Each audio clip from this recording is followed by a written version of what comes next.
हाँ, आप देख रहे होंगे कक्षा 10 सामाजिक विज्ञान विषय के अंतर्गत आर्थिक विकास के समझ अर्थशास्त्र आपका जो यूनिट 4 अध्याय 3 इसका टाइटल है मुद्रा और साख। अक्सर इस लेसन से जो है बोर्ड परीक्षा में प्रश्न पूछा जाता है और ये 3 नंबर का प्रश्न होता है। आज हम इस पर चर्चा करते हैं। सबसे पहले चलते हैं मुद्रा का अर्थ। मुद्रा क्या है, मुद्रा किसे कहते हैं? तो मुद्रा का अर्थ सामान्य रूप में हम रुपये पैसे से लेते हैं, लेकिन अर्थशास्त्र में इसका एक व्यापक अर्थ है।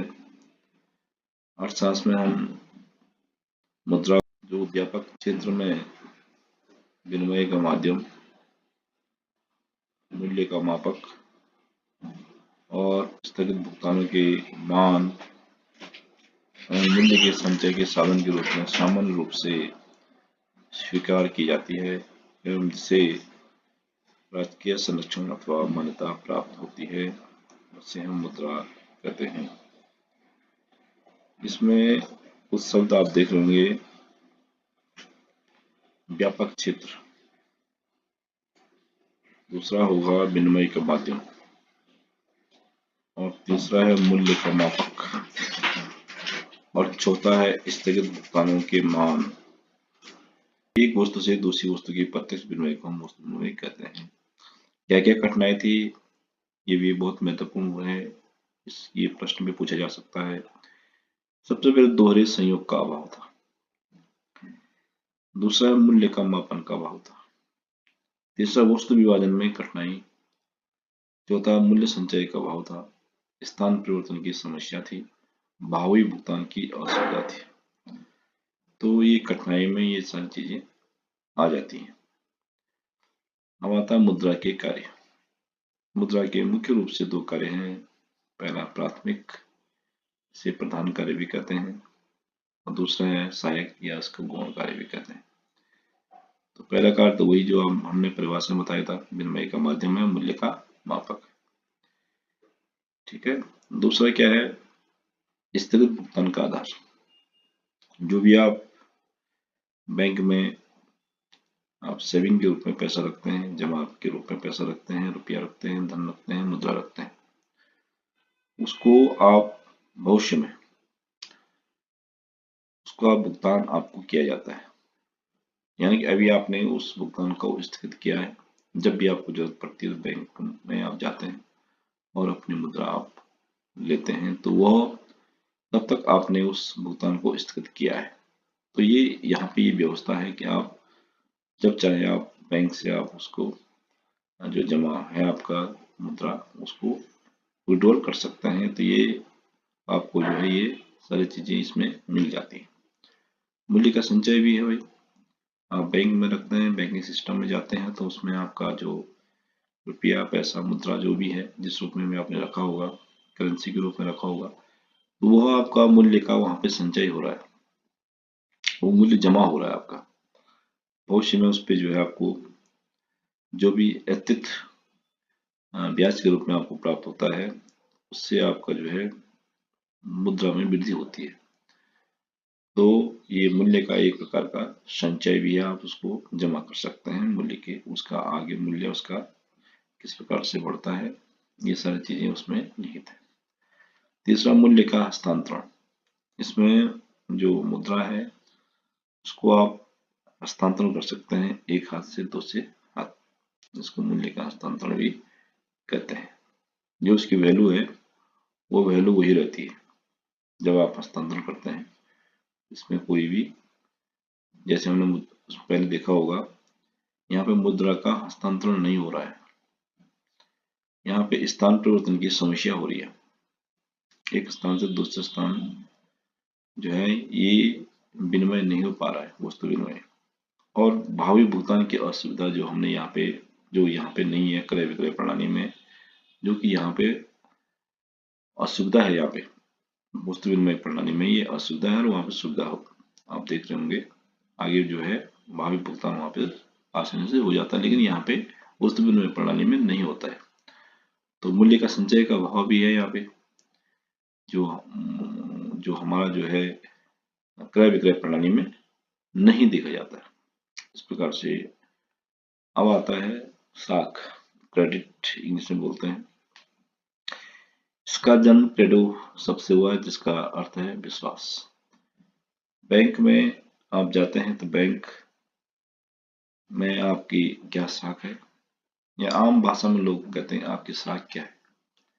बैंकिंग सिस्टम में भी एक साख होता है, जिसके अनुसार बैंक आपको ऋण देता है। उस साख के आधार पर आपने बैंक से ऋण लिया और चुकता नहीं किया, या समय पर नहीं चुकता किया, या आप जो है उस पर डिफॉल्टर माने जाते हैं, उस स्थिति में बैंक आपकी जो साख है वो बैंक की नज़र में कम हो जाती है। यानी कि बैंक आप पे विश्वास नहीं करता है, तो वही चीज उस साख कहलाती है। तो बैंक जमा राशि के एक बड़े भाग को ऋण देने के लिए प्रयोग करते हैं। अब बैंकिंग सिस्टम क्या है, आपने बैंक में बहुत सारे जो कस्टमर होते हैं, माना किसी 100 कस्टमर्स जो है बैंक के हैं, उनमें बहुत सारे लोग अपने जो धन है, अपनी मुद्रा है, उसको जमा भी करते हैं, संचय करते हैं। क्यों? भावी भुगतान के रूप में उनको वहां पे आसानी से वो चीज मिल जाती है। कुछ लोग उनमें ऐसे भी होंगे जो जमा भी करते होंगे, और कुछ उनको जरूरत भी पड़ती होगी अपने दैनिक जीवन में कुछ काम करने के लिए, मकान है या किसी बच्चे को पढ़ाना है, या बहुत सारी चीजें हैं। कभी कभी जो है ऐसी आपदाएं आ जाती हैं, उस स्थिति से निपटने के लिए उसको जो भावी भुगतान है उसको न निकाल करके आप वहां से ऋण के रूप में आप बैंक से लेते हैं, जो साख है।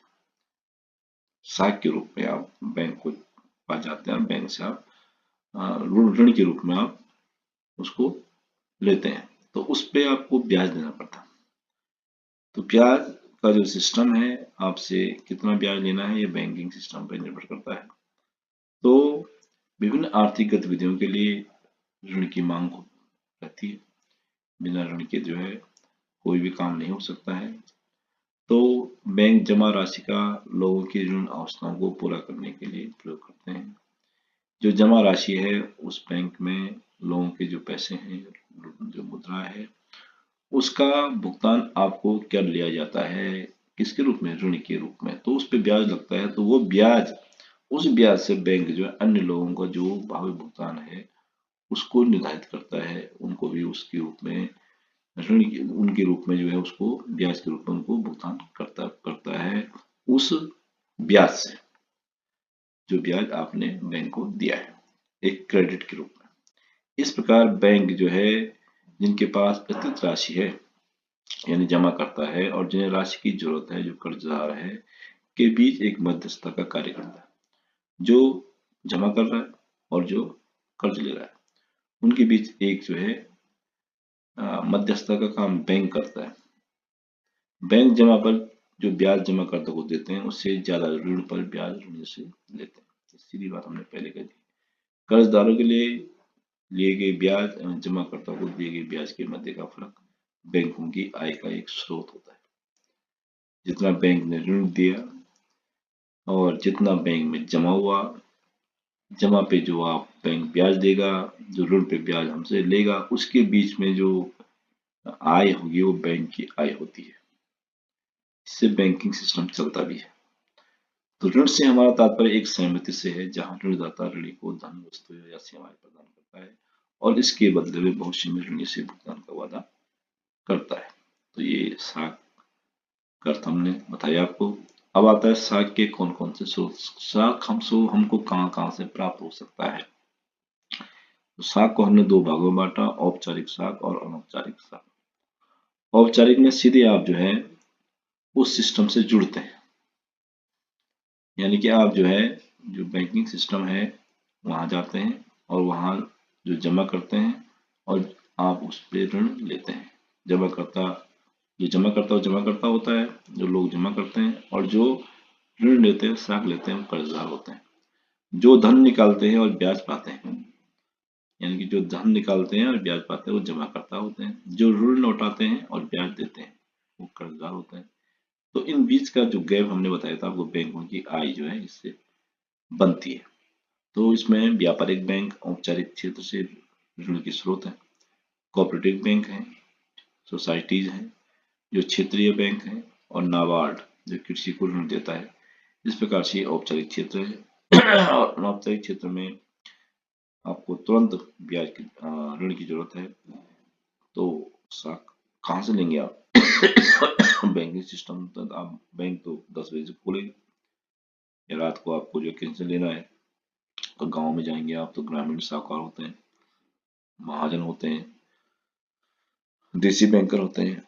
अन्य स्रोत जैसे अपने सगे संबंधियों से, मित्रों से, ग्रामीण व्यापारियों से आप ऋण लेते हैं, तो ये अनौपचारिक क्षेत्र होता है। ग्रामीण और शहरी परिवारों के औपचारिक और अनौपचारिक ऋण का तुलनात्मक अध्ययन यहाँ पर दिखाया गया है।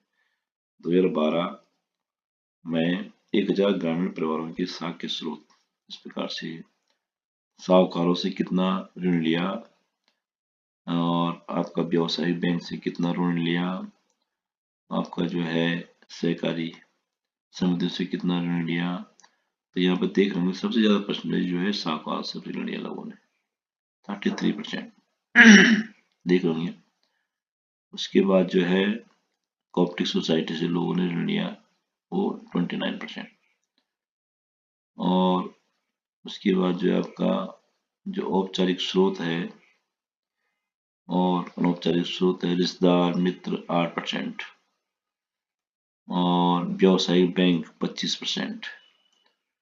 आप देख सकते हैं शहरी और जो शहरी परिवार द्वारा लिए गए कुल ऋण का कितना प्रतिशत औपचारिक तथा कितना प्रतिशत अनौपचारिक था। तो गरीब परिवार 85%, आप जो नीला दिखाई दे रहा है अनौपचारिक स्रोतों से ऋण लिया गया है, और जो बैंगनी है वो 15%, यानी गरीब किसान, गरीब परिवार ने जो है अनौपचारिक क्षेत्र से ज्यादा ऋण लिया है।